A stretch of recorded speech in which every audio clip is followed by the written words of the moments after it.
تو میں نے دیکھا کہ کھجور کی رسی میں ایک کالے رنگ کے شخص کو لوگوں نے پرویا ہوا ہے اور مکے کی گلیوں میں گھسیٹ رہے۔ تو میں نے پوچھا کہ یہ شخص کون ہے؟ تو لوگوں نے کہا اس کا نام بلال ہے۔ تو میں نے کہا کس جرم کی سزا اسے دے رہے ہو؟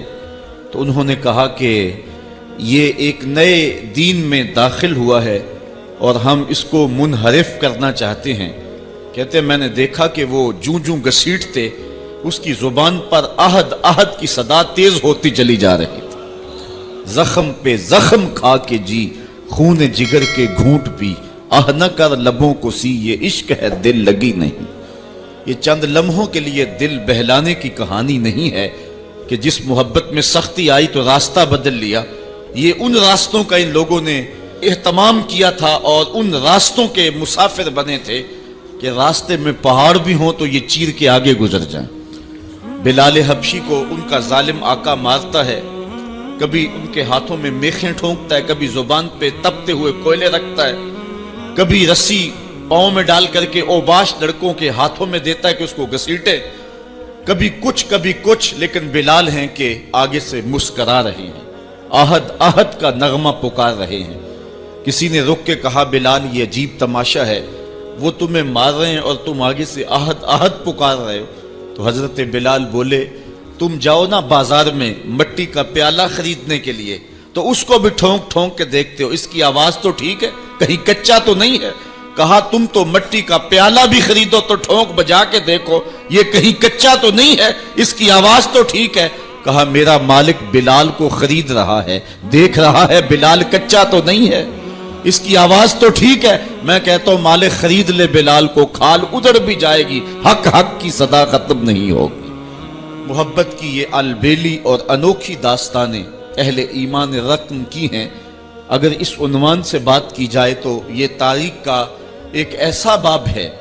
حضرت سمیہ رضی اللہ تعالی عنہ اسلام کی پہلی شہیدہ، جن کو مکے کے چوک میں ابو جہل نے جو ہے وہ نیزہ مار کر کے شہید کیا۔ راہ خدا میں بہنے والا یہ خون تاریخ اسلام نے محفوظ کر لیا، ایک عورت کا خون تھا۔ اور پھر حضرت عمار ابن یاسر کے والد حضرت یاسر کو بھی شہید کیا گیا، دونوں ماں باپ شہید ہو گئے اور بیٹا پھر بھی ڈٹا ہوا ہے۔ کافروں نے حضرت عمار ابن یاسر کو پکڑ کے تپتی ہوئی آگ میں ڈال دیا اور انہوں نے رخ کیا حضور کے کاشانہ انور کی طرف اور آنکھوں میں آنسو امڑ آئے تو کافر سمجھے شاید جلتی ہوئی آگ کے شعلوں سے اور بھڑکتے ہوئے کوئلوں سے ڈر گیا ہے۔ کہا عمار گھبرا گئے ہو، تمہیں ان تپتے ہوئے کولوں سے باہر نکال لیا جائے؟ تو حضرت عمار مسکرا کے کہنے لگے میں ان تپتے ہوئے کولوں سے نہیں ڈرا، میں تو راہیں تک رہا ہوں، جس محبوب کے لیے دکھ سہ رہا ہوں کبھی وہ جلوہ فراز بھی تو ہو جائے نا۔ اچھا ادھر غلام تڑپا، ادھر آقا تشریف لے آئے۔ حضرت عمار ابن یاسر کے سر پہ ہاتھ رکھ کے حضور نے کہا یا نارو کونی بردم و سلامن علی عمار ابن یاسر کما کنت علی ابراہیم، اے آگ جس طرح ابراہیم پہ ٹھنڈی ہوئی تھی آج میرے عمار ابن یاسر پہ بھی ٹھنڈی ہو جائے۔ تو محبتوں کی یہ داستانیں بڑی دل آویز ہیں۔ تو اللہ تعالیٰ جل شانہ نے جب اپنے محبوب علیہ السلام کے غلاموں کے ساتھ یہ ہونے والے ظلم اور اس جبر کی رقم ہوتی داستان کو دیکھا تو سورۃ الفجر تب نازل ہوئی تھی۔ ایک طرف اہل ایمان کو تسلی دی کہ اگر تمہیں دکھوں میں مبتلا کیا گیا ہے تو کوئی نہیں، تم سے قبل بھی جو لوگ اس راستے کے مسافر ہوئے ہیں ان کو بھی انہی راہوں سے گزرنا پڑا ہے اور وہ بھی عظیمت کی یہ داستان رقم کرتے ہوئے آئے ہیں۔ انہوں نے بھی جو ہے وہ سولیوں پہ اور فصیلے دار پہ اپنے سروں کا چراغاں انہوں نے بھی کیا ہے اور راہ حق میں ہر دکھ اور ہر تکلیف انہوں نے سہی ہے، حتیٰ کہ زنجیروں نے ان کی ہڈیوں تک جو ہے وہ نشان چھوڑے لیکن پھر بھی وہ راہ حق سے منحرف نہیں ہوئے۔ ایک تو ان کو تسلی دی اور دوسری طرف قریش کو یہ بتلانا مقصود تھا کہ تم سے قبل بھی بڑے سرکش، بڑے نمرود، حامان، شداد اور بڑے ظالم اور جابر ہوئے ہیں، لیکن آج تم دیکھو کہ ان کا نشان بھی باقی نہیں رہا۔ اگر نشان باقی رہا ہے تو حق کا نشان ہی باقی رہا ہے۔ اس لیے سورۃ الفجر اس ماحول میں نازل ہوئی ہے جب کہ جو ہے وہ اسلام کے اوپر اور اہل ایمان کے اوپر سخت آزمائشیں تھیں اور سخت جو ہے ان کے اوپر تکلیف تھی۔ فجر کی قسم کھانے کا ایک مقصد تو یہ تھا کہ ان کفار کو یہ کہنا تھا کہ جس طرح فجر طلوع ہوتی ہے اور رات ختم ہو جاتی ہے، یہ زندگی بھی جو ہے جو تم گزار رہے ہو ختم ہوگی، اور آخرت کی زندگی میں تم نے قدم رکھنا ہے اور صبح قیامت طلوع ہونے والی ہے۔ اور دوسری طرف اہل ایمان کو تسلی دینا مقصود تھا کہ راتیں جتنی بھی لمبی کیوں نہ ہوں، پو تو پھٹتی ہے اور اجالے تو نکلتے ہیں، ایک وقت آئے گا کہ اسلام کا پھریرا دنیا کے اوپر لہراتا ہوا نظر آئے گا۔ آج کی قربانیاں کل کے لیے سکھوں کا سامان بن جائیں گی۔ ساغر صدیقی نے کیا کہا تھا کہ آج تو ہیں یہ جسم آلودہ گرد سفر، آج تو ہیں یہ جسم آلودہ گرد سفر، کل انہی جسموں پہ منزل پھول بھی برسائے گی۔ آج مکے میں ستم ہیں، کل مکے والے ہاتھ باندھ کے کھڑے ہوں گے، تو وہ لمحے بھی آنے والے ہیں۔ تو فرمایا قسم ہے صبح کی والفجر، قسم ہے صبح کی، ولیال عشر، اور 10 راتوں کی۔ 10 راتوں سے مراد کیا ہے؟ یہ ذوالحج کی 10 راتیں ہیں، جو سال کی جو ہے وہ تمام راتوں سے یہ عشرہ جو ہے وہ افضل ترین عشرہ ہے۔ دوسرا قول ہے کہ یہ رمضان کے آخری عشرے کی راتیں ہیں۔ تیسرا قول یہ ہے کہ یہ محرم کی پہلی 10 راتیں۔ یہ 3 اقوال مفسرین نے بیان کیے ہیں۔ والشفع والوتر، اور قسم ہے جفت کی اور قسم ہے طاق کی۔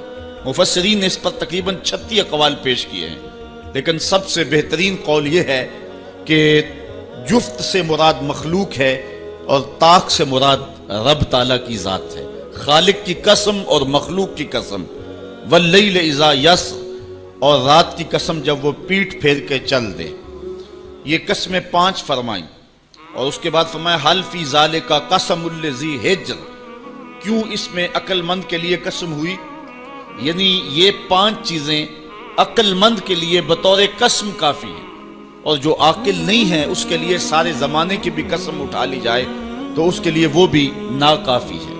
تو قسم جو ہے وہ عقل مند کے لیے، پھول کی پتی سے کٹ سکتا ہے ہیرے کا جگر، مرد ناداں پہ کلام نرم و نازک بے اثر۔ ہمارے استاد کہا کرتے تھے کہ اس کو عام لوگ پڑھتے ہیں کہ پھول کی پتی سے کٹ سکتا ہے ہیرے کا جگر، تو کہتے ہیں نہیں کاٹا جا سکتا ہیرے کا جگر پھول کی پتی سے۔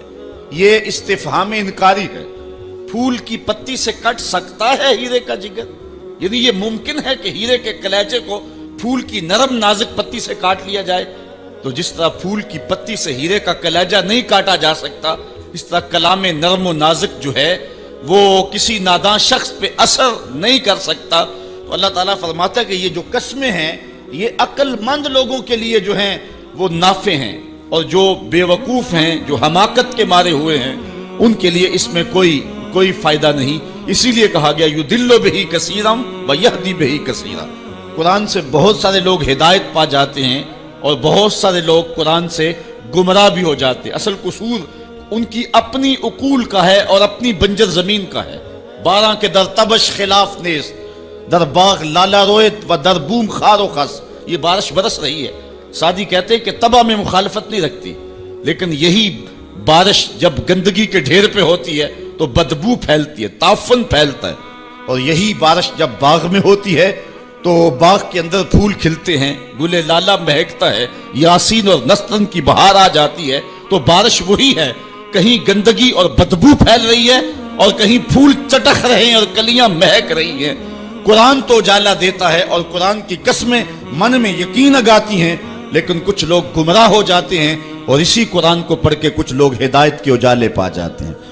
تو کہا کہ یہ جو 5 قسمیں ہیں یہ عاقل لوگوں کے لیے اس میں ہی ہدایت ہے اور اس میں ہی ان کے لیے بہت کچھ ہے۔ جس طرح فجر کے بعد حشرات الارض بلوں سے باہر نکلتے ہیں اور سوئے ہوئے انسان پھر دوبارہ جاگ پڑتے ہیں، زندگی میں ایک دم پھر ایک لرزش پیدا ہوتی ہے اور حیات نو کے آثار پیدا ہوتے ہیں، اس طرح مرنے کے بعد پھر لوگ دوبارہ اٹھائے جائیں گے۔ کافر کہتے تھے کہ ہم یہ بات نہیں تسلیم کرتے کہ بندہ مرنے کے بعد اٹھایا جائے گا۔ سورہ یاسین اٹھائیے، وہ کہتے ہیں کہ جب ہماری ہڈیاں ہو جائیں گی اور ہڈیاں زمین کے اندر گل سڑ کے مل جائیں گی تو پھر ان مردہ ہڈیوں کو کون اٹھائے گا؟ یہ نظر بن حارث نامی ایک شخص تھا جو قبرستان سے کوئی بوسیدہ ہڈی اٹھا لایا اور حضور کے سامنے اس ہڈی کو توڑتا ہے اور اس کے ذرے زمین پہ گرتے ہیں، کہتا ہے کہ ان ہڈیوں کو اٹھایا جائے گا جبکہ یہ بالکل جو ہے وہ ریزہ ریزہ ہو گئی۔ اللہ تعالیٰ قرآن مجید میں فرمایا کہ یہ کہتے ہیں کہ ان ہڈیوں کو کون دوبارہ زندہ کرے گا؟ تو اللہ تعالیٰ نے قرآن مجید کے اندر جو جواب دیا وہ بڑا خوبصورت ہے۔ یہ کہتے ہیں ان مردہ ہڈیوں کو کون دوبارہ زندگی دے گا؟ تو اللہ تعالیٰ نے جواب دیا کہ جب یہ ہڈیاں بھی نہیں تھی، جس رب نے اس وقت ہڈیوں کو بھی پیدا کر لیا تو ان کو جوڑنا اس کے لیے کون سا مشکل ہے؟ اللہ اکبر۔ وہی رب جس نے ان ہڈیوں کو تخلیق کیا، نئے سرے سے ان کو پیدا کیا، تو اب ان کو جوڑ کر کے انسان کی شکل میں کھڑا کرنا اس کے لیے کوئی مشکل نہیں۔ روزانہ ہم موت کی آغوش میں چلے جاتے نیند کی صورت میں، لیکن پھر اٹھ کے زندگی کے اندر وہی توانائی، وہی حرارت اور وہی تیزی اور وہی جو ہے وہ نشاط پن، یہ حشر پہ دلیل ہے۔ تو کہا یہ قسمیں ہیں عاقل کے لیے۔